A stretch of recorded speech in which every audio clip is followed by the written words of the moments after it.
선교 현장을 찾아서 진행을 맡은 김성득 목사입니다. 오늘은 아주 귀한 분을 모셨어요. 현재는 위스콘신 그린베이에서 베다니 연합 감리교에서 사역을 시작하신 김기성 목사님입니다. 먼저 같이 인사하면서 계속 귀한 사역들을 한번 나누려고 합니다. 목사님 안녕하세요. 네, 안녕하세요. 예, 6개월 전에 이제 미국에 오셔서 예. 위스콘신 그린베이에 미국 성도들 약 400여 명 되는 성도들을 사역을 시작하신 목사님이십니다. 네, 7월 1일부터 시작했습니다. 7월 1일부터 분주하실 텐데 이렇게 오셨습니다.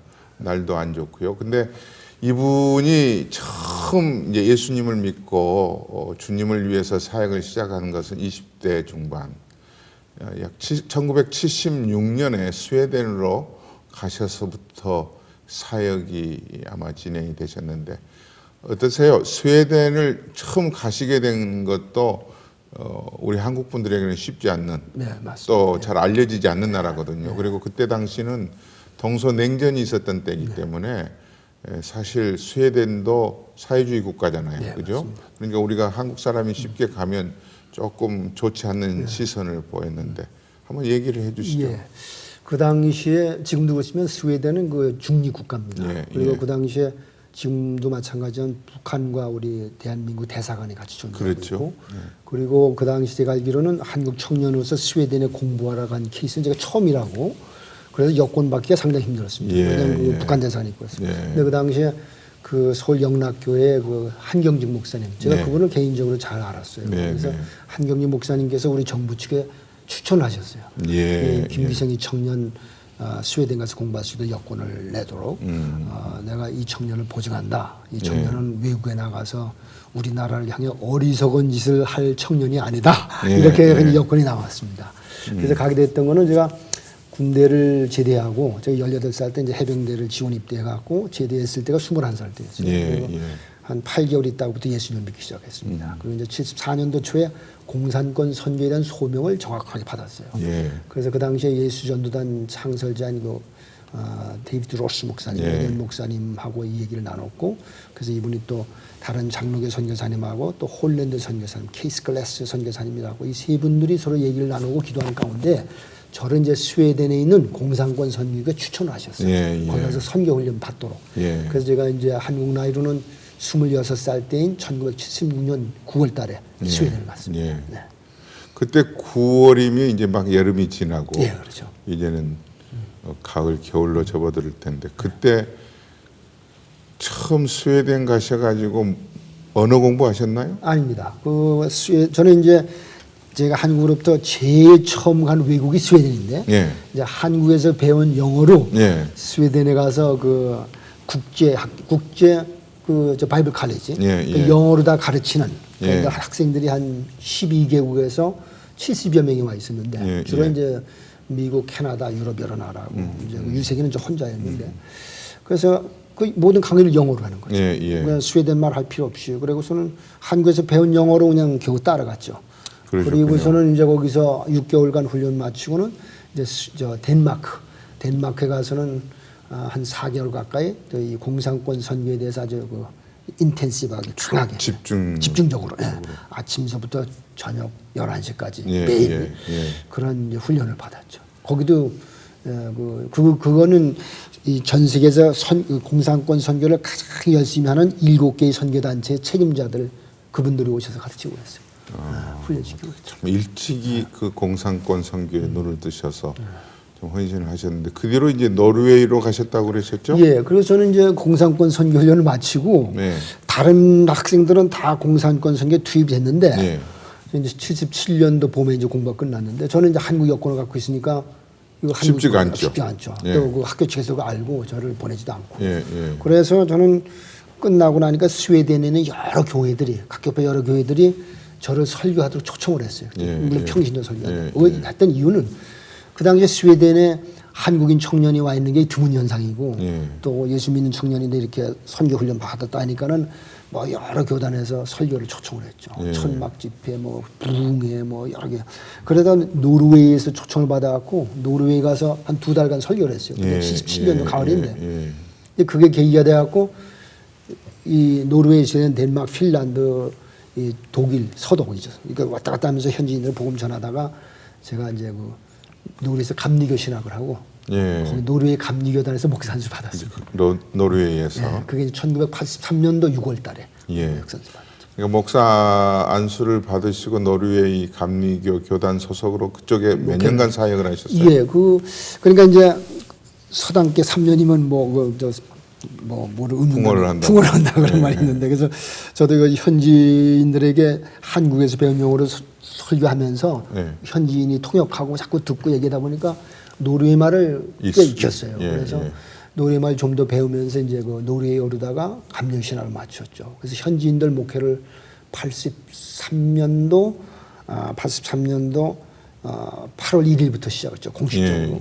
그래서 그때 1년 목회하고 교회가 성장하는 가운데 거기 감독님들이 이제 감리교 감독하고 루터의 감독님이 추천해 주셔갖고 이제 스탠포드 대학교에 가서 교목을 한 12년 하게 됐습니다. 그러니까 노르웨이 전체에 있었던 기간을 전부 합치면은 정확히 한 20년 가까이 되죠. 19년 반은 훨씬 넘고 한 20년 되죠. 그리고 그러면은 캘리포니아 스탠퍼드에 오셔서 이제 교목을 한 12년 하면서 12년 조금 넘는 기간이 있었죠. 그때 이제 그동안에 가슴에 품고 있었던 이게 공산권 선교를 맞습니다. 이제 방학 때를 이용해서 하신 거죠.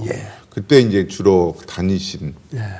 제가 이제 그 공산권 선교 소명 이미 받은 사람이니까 미국에 와서 스탠퍼드 교목으로 있으면서 제가 87년도 1월 달에 그 미국 여권을 받았습니다. 이제 그래서 이제 미국 시민권 가지고 받았죠. 이제 다니시게 됐네요. 그래서 그해 여름부터 여름 방학 때마다 예. 제가 이제 공산권에 특별히 유럽과 아시아에 있는 공산권 중에서 구동독하고 남예멘, 북한만 빼놓고는 다 다녀왔죠. 한 거는 이제 현지 언어로 번역된 성경 밀반입 수백 권씩 이제 갖고 이제 가서 밀반입하고 그러면서 현지인들에게 전도해서 그 처음 전도받아서 예수 믿게 된 사람은 이제 통역으로 시켜갖고 그 사람 영어 잘하는 사람을 통역시켜서 그렇게 현지인들에게 복음을 전하고 또 한 네 군데, 한 세 군데 알바니아하고 우즈베키스탄하고 베트남에 이제 교회를 개척할 수 있었죠. 그리고 이제 선교 단체 이렇게 소개를 해줬죠. 그러니까 이제 알바니아 같은 경우는 뭐 저도 가본 적이 없는데 그때 다니실 때만 해도 그건 완전히 공산 국가여서 아마 감시도 심하고 교회가 세워지기가 쉽지 않고 세웠어도 비밀로 예배를 드렸어야 될 텐데 그럴 때 있었던 그 하나님이 하셨던 역사들 그 참 너무나도 위험한 지역인데 다니실 때 또 하나님이 보호하여 주셨던 그런 얘기들을 좀 털어놓으시죠. 하여튼 그 당시에는 그 공산권의 성경을 이렇게 갖고 들어가는 것은 외국인이 갖고 들어가는 건 법적으로 허용이 안 될 때죠. 허용이 안 될 때인데 그 모든 나라에 제가 방문했던 나라에 그 현지 언어로 된 성경책 혹은 성경책 그리고 또 성경에 관련된 신앙서적을 큰 우리말에 이민백이라는 큰 가방 거기다 보통 2개, 3개씩 하고 이제 갖고 들어갈 때 맨 위에는 밑에는 성경 맨 위에는 생활 필수품 몇 개 집어넣죠. 뭐 제가 입을 옷, 뭐 현지인들도 나눠줘 칫솔, 치약 뭐 등등. 근데 이 공항에서 검열이 굉장히 철저하죠. 미국이니까. 그럼 뭐 위에 거 열어보면 금방 성경 보이죠. 그러면 다 압수하고 벌금을 물든지 저 추방되죠. 아니면 뭐 감옥 안에 약간 집어넣고 그건 미리 그런 거 다 알고서 하는데. 그래서 저는 항상 떠날 때도 그렇지만 이제 저 공항에서 이제 커스텀 세관 검열할 때 또 열차로 갈 때도 그렇고 비행기에서 내려서도 그렇고 항상 하나님께 기도는 똑같은 내용의 기도는 주님께서 2000년 전에 이 땅에 계실 때 소경의 눈을 뜨게 하셨는데 이번에는 잠시 동안은 기적을 거꾸로 좀 해주시옵소서. 그 세관의 눈을 잠깐만 안 보이게 해주셔갖고 성경 일반에 파게. 근데 그 기도를 항상 들어주셨어요. 이 사람들이 어떤 경우에는 이게 열어보는데도 그냥 그 성경 못 보여. 그냥 통과시키고 어떤 경우는 하나 열어보는데 그 옆에 있는 가방에 발로 툭툭 친 다음에 들어가라고 그래요. 그런 경우도 있었고 또 지금 말씀하신 것 관련해서 또 하나 놀라운 것 중에 하나는 버마, 지금 미얀마라고 부르죠. 버마는 공산국가는 아니지만은 그 당시에 공산국가보다 더 엄했어요. 그런 걸로 기억이 나네요. 그 당시에 그 당시에 공산권에서는 성경 갖고 들어 이게 발각된 성경을 압수하면은 이걸 관리들이 블랙마켓 암시장에서 비싼 값에 팔고 그랬어요. 그다음에 한 권에 100불도 되고 뭐 이렇게 팔고. 그런데 버마의 경우에는 예. 성경을 압수해서 뭐 팔고 뭐 어쩌고 쓰레기통에 버리는 게 아니고 갈아버려요. 기계에다가. 갈아버리고. 그래서 근데 이제 가봤더니 이 거리에 무슨 말이 있냐 뭐 우리말로 표현하면 이거예요. 민중과 우리 국가의 연합을 반대하는 자들은 가루로 만들어 버리겠다. 이거 큰 플래카드 거리거리거든요. 그리고 그 당시에 거기 현지 군인들의 20% 이상이 전부 정보원들, 사복 정보원들이고 감시가 얼마나 쳤는지 몰라. 공항에 도착해서부터 떠날 때까지 혼자 못 다니게 옆에 꼭 같이 있거든. 외국인이니까. 그게 80년대 초에? 그 버마는 90년도인가 그때였죠. 그런데 그때 했어요. 그 당시에. 그래서 이제 버마에도 성경을 많이 갖고 들어왔거든요. 근데 이제 그것도 똑같은 기도죠. 하나님께 도와달라고. 근데 이제 공항에 딱 내려서 이제 그 커스텀스 세관을 점점 이제 통과해야 되잖아요. 짐 찾는다면 앞에 있는 사람들은 지금 쭉쭉 열어봐야 돼. 여러분들 제 차로 점점 가까워지잖아요. 그러니까 하나님께 열심히 기도해. 보니까 뭐 외국인은 저밖에 없는 것 같아요. 보니까 뭐 서양 사람들은 안 보이고 저 동남아 사람들. 근데 그 안에 뭐 에어컨도 얼마나 더운지 여름에. 그래서 점점 제 차례가 가까우길 하나님께 간절히 기도 올리길 주님 여기서도 그건 똑같은 기적을 하다. 근데 이제 제 앞에 바로 한 사람 남았어요. 이 사람 다음에는 제 거 짐을 검사해야 돼요. 그 버마어로 된 성경으로. 그런데 누가 제 이름을 불러요? 기성킴 그래. 미스터 기성킴. 아니 이 버마는 아는 사람 아무도 없는데 내가 잘못 들었나 하고 가만히 있었어요. 또 누가 소리 질러요?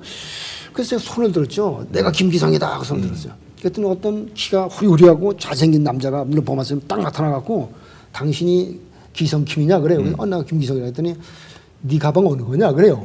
그래서 이게 내 가방이다 했더니 큰 가방. 근데 저 가방 그때는 2개 있었어요. 딴 나라에서 다 나눠주고 이제 두 개 남은 하는 큰 가방이 하나 조그만 큰 가방은 자기가 들더니 따라오시오 그래요. 그러고는 그냥 그 세관이가 통과 임금한 거예요. 자기가 들고 들어가. 그 가갖고 바깥에 나갔는데 이 사람이 이제 그제서 손을 내밀면서 악수하면서 자기 이름이 뭐라고 얘기를 해요. 그래서 세관 통과를 이 사람이 이렇게 해준 셈이네요. 그래서 그러더니 자기 소개를 해요. 내가 여기 저 랑군 그 수도죠. 랑군 양곤이라고 하잖아요. 양곤 국제공항의 세관장이다 그래요. 뭐 세관장이 들고 들어가니까 누가 뭐라고 말해. 그래서 나 처음 만난 사람인데 그거 어떻게 된 거냐 그랬더니 나 처음 만난 사람. 근데 이 사람 아는 얘기가 그래요. 미스터 김 당신 샌프란시스코를 출발하기 전에 내가 아는 어떤 그 지역에 있는 사람으로부터 연락을 받았다. 김기성이가 아마 어느 날 때쯤에 양곤에 도착을 한다. 그 사람 좀 도와주라 그랬대요. 그 도대체 어떻게. 그래서 이 사람이 이제 뭐 세관장이니까 공항에다 물어볼 수 있잖아요.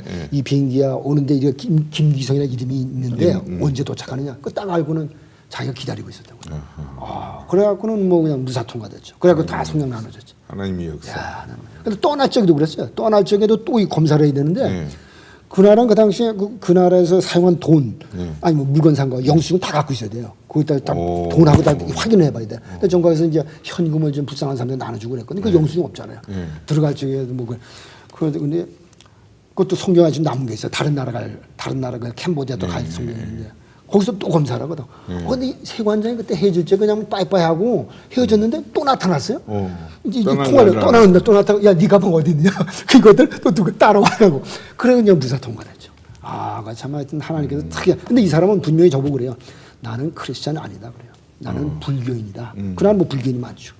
그래서 하나님께서 그 불교인을 사용해 주셔갖고 성경을 버마에 갖고 들어가셨어요. 이제 이렇게 버마에 이제 성경을 가지고 들어가셔서 뭐 이제 누군가를 만나실 거 아니에요. 만나서 이제 뭐 성경도 전해주기도 하고 또 그곳에 머물면서 어느 정도 성경을 가르치기도 하는데 그러는 중에 조금 전에 말씀하셨던 것처럼 이제 또 통역관으로 써서 교회를 세우기도 하는데 그런 그 교회가 어떻게 세워져 갔고 또 현지인이 그 교회를 이제 맡기고 그러셨을 텐데. 예, 버마의 경우에는 그냥 이렇게 가서 우선 내리니까 공항에 벌써 그 안내원이 나와 있죠. 근데 그 안내원은 다 이제 저 정보요원들이죠. 안내원이. 그러니까 이제 그 세관장이 이제 안내원에게 소개를 했어요. 이 사람이 김기성이다. 그러니까 이 사람이 저를 데리고 와서 그저 역전에 데려가더니 만달레이라고 하는 그 두 번째 큰 도시로 열차 타고 가게 돼. 밤새도록 열차 타고 가고. 그 역전에 내리니까 또 다른 그저 안내원이 나와서 기다리고 있고. 근데 전 범에 아는 사람 아무도 없거든요. 그래서 우선 그 만달레이에서 나를 기다리고 있는 그 안내원에게 뭐냐면 뭐 영어를 잘해요 그 남자도. 근데 그 사람에게 전도를 했죠. 나 안 받아들여요. 전도를 하고. 그래서 안 받아들이는데 거기서 2박 3일 있는데 높은 계단을 올라가요. 그 무슨 관광지고 불교 사원이 있는데 올라가는데 자기 너무 피곤해서 못 올라가는데 이 사람 좀 뚱뚱한 사람 멋지다고 자기 차 안에 있겠대 운전사. 너 혼자 올라갔다 오겠냐? 저보고 그래요. 아 근데 혼자 가겠다. 올라가세요. 층계 뭐 300몇 계단인데 올라가다 조그만 애 2명을 만났어요. 여자애들.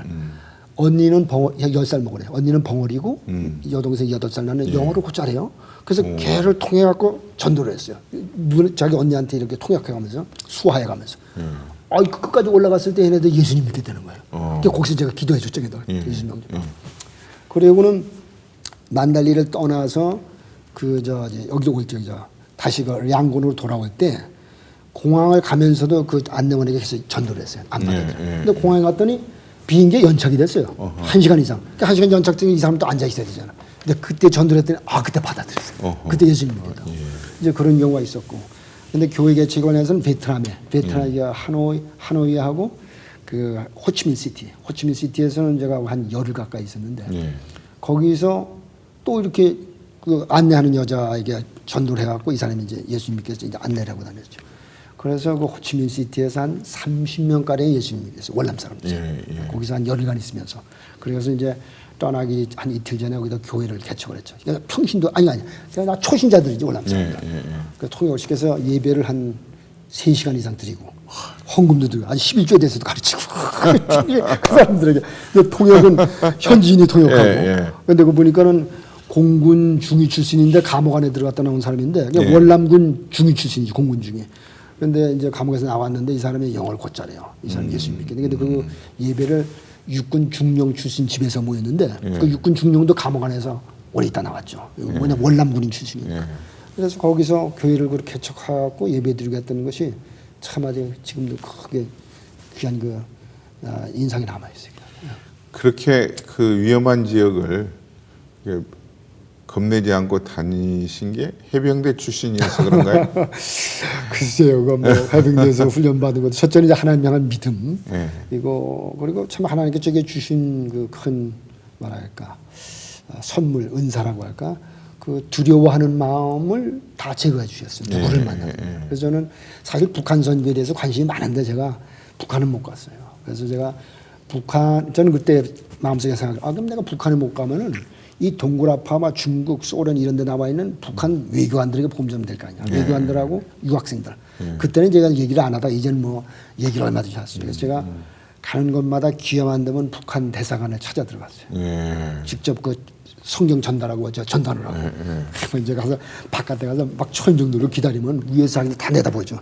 안 나와요. 어떤 면 40분도 기다리고 1시간도 기다리고 땡볕에서 그 북한 외교관 나올 때까지.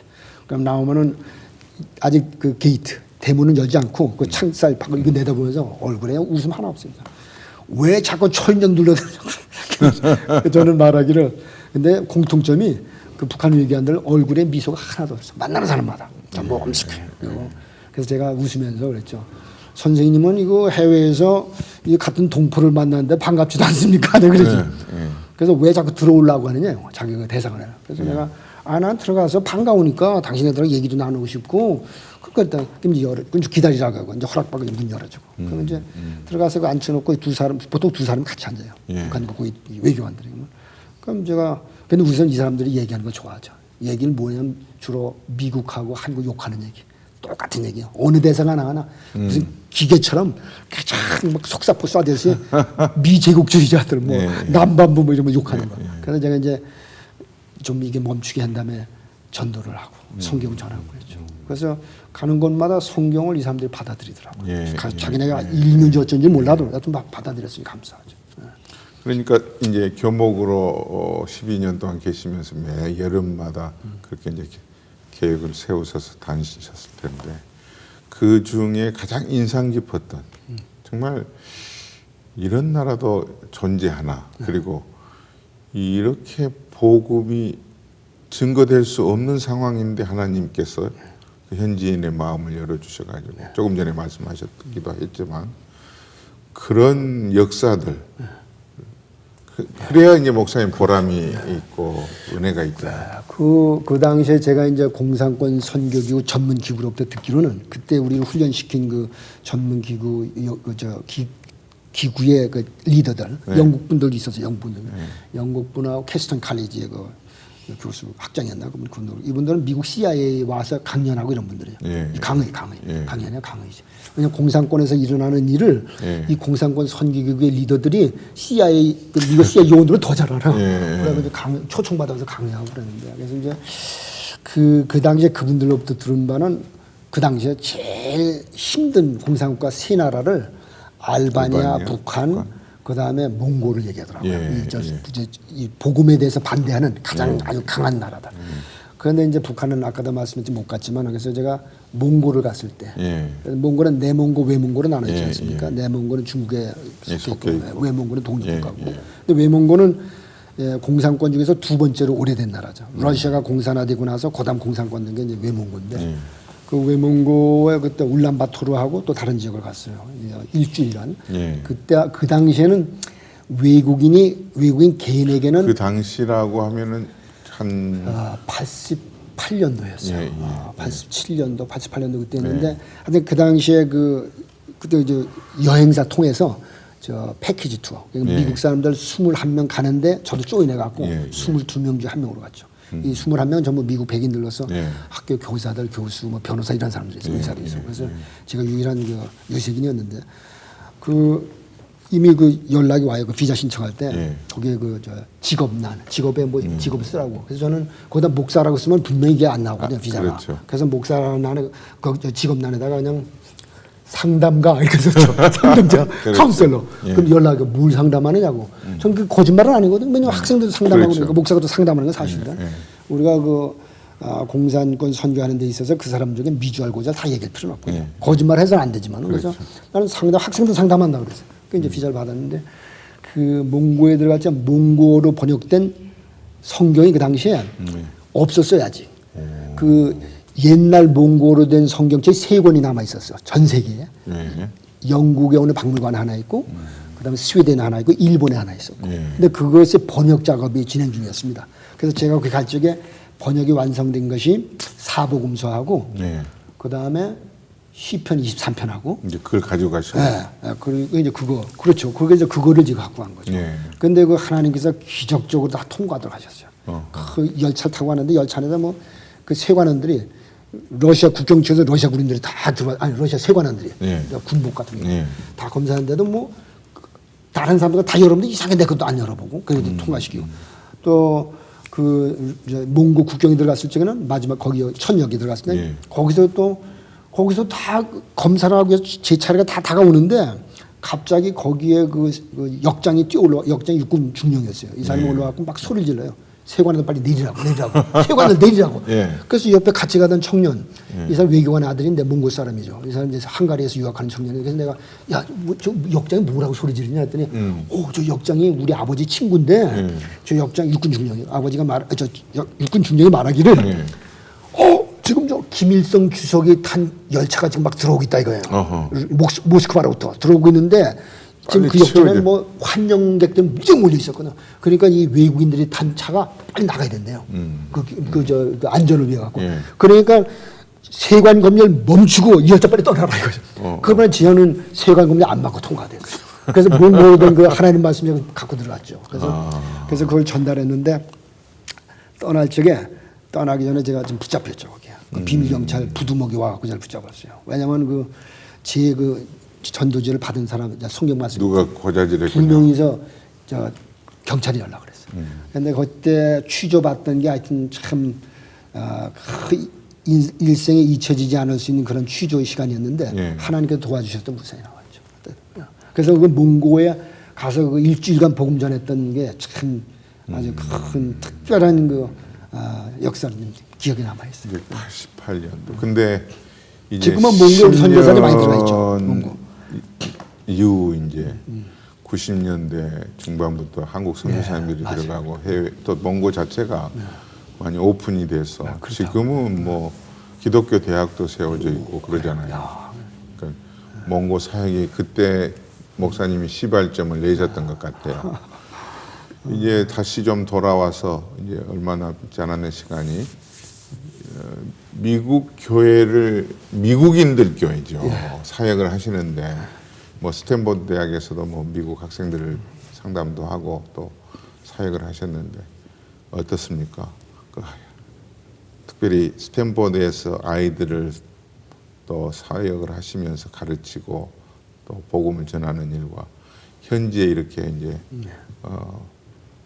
예, 그래서 완전 백인들일 텐데 예, 전부 위스콘신도 백인이에요. 그 제가 이제 위스콘신에는 10여 년 전에 한 13년 전에 와갖고 그 라크로스 남쪽에 있는 미국 교회하고 또 밀워키 있는 미국 교회 전체 한 5년간을 목회한 적이 있습니다. 전부 이제 미국 백인들 교회는. 예. 그 현재도 지금 6개월 거의 다 됐는데 이 교회가 61년 전에 개척된 교회예요. 그래서 지금 현재 교세가 440명 정도 넘는데 한 3명 정도를 빼놓고는 전부 백인들이에요. 지금 예. 이제 그 영국계, 독일계, 노르웨이 계통 사람 구성들인데 목회를 하면서 보니까 이제 그 물론 제가 이제 그 교회 역사상 유색인 담임 목사는 제가 처음이고 처음인데 또 그 지역엔 또 유색인 잘 안 보여요. 거기 그린베이 그쪽에는 시내 들어가면 좀 있고. 근데 감리교회는 죄송합니다 말씀 중에 감독이 이렇게 파송하나요? 담임 예, 목사를? 맞습니다. 예. 물론 감독님이 파송을 결정하기 전에 예. 그 교회 측하고 이제 그 이제 후보자 목회자하고 서로 대화를 나눠 갖고 감리사가 이제 그러시군요. 감리사가 예, 이렇게 예. 어느 정도 그러니까 인터뷰도 하고 인터뷰하는 서로가 이제 맞으면은 우리가 하겠다면 그때 이제 감독이 이제 임명을 하죠. 그러나 교회가 싫어한다든지 또 목사가 싫어하면 또 안 되는 거고 그런 게 있습니다. 그런데 이제 목회를 하면서 보니까 미국 백인 교회도 또 교회마다 또 달라요. 어떤 교회는 또 뜨겁고 감리교회, 어떤 교회는 또 좀 차갑고 한데 이제 그 미국 교회를 이 교회 보니까는 이 미국 백인들은 친절하죠. 친절하고 뭐 이렇게 잘. 근데 우리 한국 성도들이 갖고 있는 그런 정은 없죠. 그래서 저는 한국 교회가 정이 깊고 사랑이 많은 교회다 저는 그렇습니다. 사랑이 풍성하고 그건 한국에 우리 고국에는 한국 교회든 외국에는 우리 한인 교회든 그건 마찬가지고 우리 한국 교회가 헌금도 열심히 잘하고 더 사랑하고 더 풍성하고. 이제 마무리 지으면서 목사님에게 20대 중반에 공산권 선교를 위해서 하나님이 소명을 주셨고 그 일을 위해서 지금도 또 기도하고 언젠가 한번 또 기회가 하나님으로부터 주어진다면 공산권 이런 사역에 어떻게 간접적으로나마 지금 이제 목회를 하시니까 이 일을 하실 생각이 있습니다. 그래서 이제 지금 목회를 하니까 이 교회는 제가 오기 전날까지 2명의 목회자가 20여 년간 목회를 했는데 그러니까 담임 목사님, 부목사님. 제가 부임한 7월 1일부터는 저 혼자예요. 저 혼자인데 그러니까 좀 일이 많죠. 그건 뭐 교회 평신도 지도자들도 그걸 알아요. 또 감리사님도 알고 혼자 목회하기에 너무 벅차다고 아는데 그래서 지금 목사님 말씀하신 대로 저는 지금도 그 공산권 선교를 계속하기를 원하는 뜨거운 열망은 사라지지 않고 있죠. 그래서 그때 젊었을 때 이렇게 했는데 앞으로도 하나님께서 문을 열어주시면 이제 그래서 하려고. 동굴아파는 뭐 다 자유롭게 됐습니다만. 제가 좀 제안을 해볼까 하는데 시카고 지역에 탈북자들이 한 16명 있습니다. 가정을 이루기도 하고 또 저희 교회도 있고 또 저희 교회 건물을 같이 쓰고 있는 교회가 조선족 교회, 이제 지금 조선인 교회인데 그러니까 중국에서 오신 분들이 이 조선족들이 시카고 지역에 한 1,000명 살고요. 그래요, 맞네. 그 조선족 교회 안에 이제 탈북자들이 함께 예배를 드려요. 그래요. 같은 우리 얼굴을 가지고 있고 언어가 통하지만 사상이나 근데 그 가운데는 정말 예수님을 뜨겁게 믿는 형제도 있고 언제 기회가 되시면 여름에 우리 탈북자들을 한번 초청해 주세요. 그래서 목사님이 기도도 해주시고 또 점심도 좀 주시면서 이렇게 해주시면 너무 좋아할 것 같아요. 제가 노르웨이에서 노르웨이 목회할 때 2007년도부터를 기억하는데 그 당시에 노르웨이에 탈북자들 한 60명이 있었어요. 그래서 제가 그 사람들을 거의 다 만나고 뭐 다는 아니지만 하여튼 거의 뭐 90% 이상 만나고 라면도 갖고 가고 쌀도 갖고 가고 뭐 우리 집을 초청하고 교회를 초청해 식사 그랬는데 그러다가 한 7, 8명만 정착이 됐고 나머지는 전부 한국으로 보내졌어요. 그 노르웨이 정부에서 당신네들은 그래서 한국에 사는 게 더 낫다. 당신들이 언어 관계도 그래서 한국으로 보냈지. 요즘은 탈북자들의 그 유입 그 경로가 이제는 한국에 가는 것보다 이렇게 캐나다, 미국에 오는 것을 더 선호해요. 그래요. 근데 또 연령층이 오는 연령층이 굉장히 젊어졌어요. 지난 2주 전에 온 한 자매는 20대 초반입니다. 그래요. 어머니는 한국에 있고 자기는 7개월 만에 북한을 떠나서 여기 왔고 남동생이 곧 또 탈출을 해서 올 것까지도 다 서로 이게 커뮤니케이션이 되고 있는 상황이에요. 요즘은. 그래요. 이제 뭐 북한이 이런저런 일로 열리는데 여기에 있는 탈북자들 중에는 이제 신앙이 좋은 아이들은 열심히 이제 또 배우기도 하고 해서 자기 나라에 가서 북한이 복음화되기를 위해서 준비하는 분들도 있고. 아무튼 이렇게 김기성 목사님 여러 사역을 이렇게 하시면서 하나님 주신 소명을 잃지 않고 지금도 가슴에 불처럼 달고 일하시는 분을 모셨습니다. 오늘 이렇게 만나 뵙게 돼서 반갑습니다. 네, 감사합니다. 네. 네, 감사합니다.